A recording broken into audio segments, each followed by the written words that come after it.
Hey guys, welcome back to my channel. My name is Kay Pryor, and in today's video we're going to be going over 8 things I wish I knew before getting my locks. So let's jump right into it. Starting with number 1, what I wish I would have known was what products to use when starting my locks and what product to use to maintain my retwists. I had no idea of which product would be best for starting locks, so I was doing a lot of research online and I came across a post saying like aloe gel is one of the best and natural products to use for starting your locks. So I'm like, okay, I'm gonna give this a try. So I actually made my own aloe gel. Y'all can go check out this video if y'all want to. It's not that I didn't like the product. It was okay within itself and it did what it was supposed to do, but I wasn't really feeling the pattern I did with it, so I ended up just restarting my locks all over again. I do have a video posted on that too, because I was just sitting there recording my whole entire journey of me starting my locks all the way up until now. And also with that parting, I felt as if it was a little bit bigger than what I actually wanted it to be. So when I restarted my locks for the second time, I didn't necessarily want to make the aloe gel again, so I ended up finding this product here. Y'all, this product worked so well and it held my coils in place. I would definitely recommend it to those who starting locks and don't know which product to use. As for retwisting goes, I was having trouble finding a good product that didn't leave any residue and had a good hold on my locks. I remember this content creator who always posted videos about doing locks in her company. She always makes content using her products and I've been following her for a while now, so I was like, I'm gonna give her product a try and see how well it works with my hair. When I first used this product for my retwist,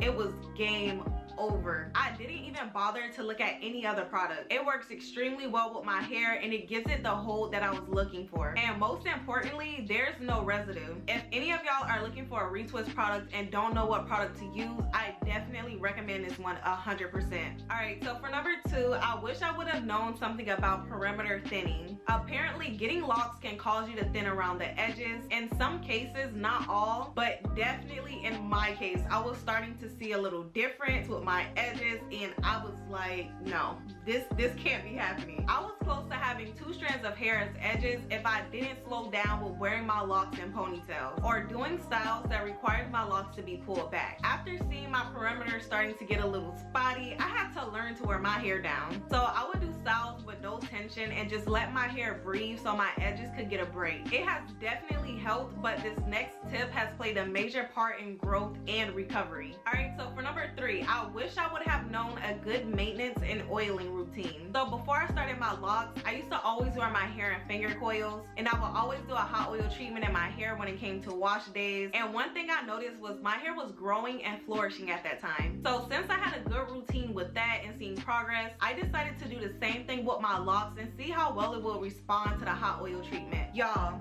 do y'all see my hair? My hair has been growing and flourishing since I started doing this hot oil treatment on my hair, and it's only been 1 year and 4 months since I had my locks. Like, my hair is actually thriving and growing for real. Like, I really got length to my hair. Like, let me show y'all. Yep, growing. It's straight up growing. So after seeing results and progress, I decided to add it to my routine. If you guys are interested in knowing the process and the oils that I use for my hot oil treatment, I do have a video posted, so make sure y'all go check that out. I list out a lot of good information and give y'all some good gems. Also, as far as oiling my locks, I wish I would have known a good oil to use for my hair. I like to oil my hair every other day. I started using lavender castor oil for my locks, and that has been helping my hair grow, and it also been thickening my hair. I also mentioned that in the video as well, and I also showed the exact type of oil that I use, so if y'all are interested, go check it out. Alright, so for number 4, I wish I would have known that rubber bands could damage the ends of your locks if you're using them in styles excessively. So I just started doing double strand twists with my hair. I would use a rubber band to tie up the ends, and after a while I noticed where I would place the rubber band, my locks started to have a little dent in them. So I actually came to the realization that I needed to give my hair a break and stop using the rubber bands and just let it breathe, because I didn't want my ends to become thin. Alright, so for number 5, I wish I would have known not to touch my coils when I first started. Honestly, I feel as if it's more of a common sense kind of thing, but I didn't like the look of my locks down, so I would always touch my hair and try to style it in some type of way, which resulted in me restarting my locks again for the second time. I do have a video posted up on that as well if anybody is interested. So I took my time and I did a smaller lock pattern than I had before. I love the way it came out the second time around. I just felt as if the new pattern fit me so much better than the first one. I didn't want to take any chances of messing my coils up, so I just left them alone and I let them grow out. Alright, so for number 6, I wish I would have known that locking the back row is the toughest. For some reason, my locks in the back row did not want to stay. I kept having to retwist that row over and over again. After some time, it finally locked. I wish I would have known about this Locs crochet tool. I would have just used that instead to instantly lock my locks in the back row and just help it stay in place. Alright, so for number 7, I wish I would have known that I was going to deal with a lot of frizz. Honestly, it never even crossed my mind that that was something that I was going to have to deal with. So when my hair would get really frizzy in the beginning stages, I would just have to tough it out until my next retwist. But that has also taught me a little bit of patience. I knew my hair was growing and I just had to let my hair do its thing in the process. Even if that meant wearing my hair frizzy, which can make it look a little bit messy, but I made the best of it.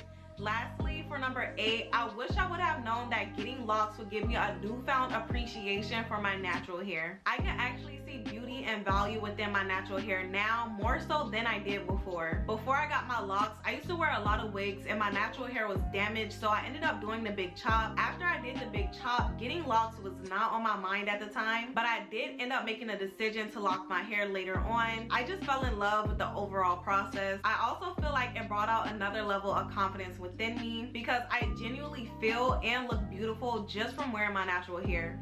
Alright guys, that's it for this video. I hope y'all found those tips to be very helpful. Don't forget to like, share, comment, and subscribe, and I'll see y'all in my next one.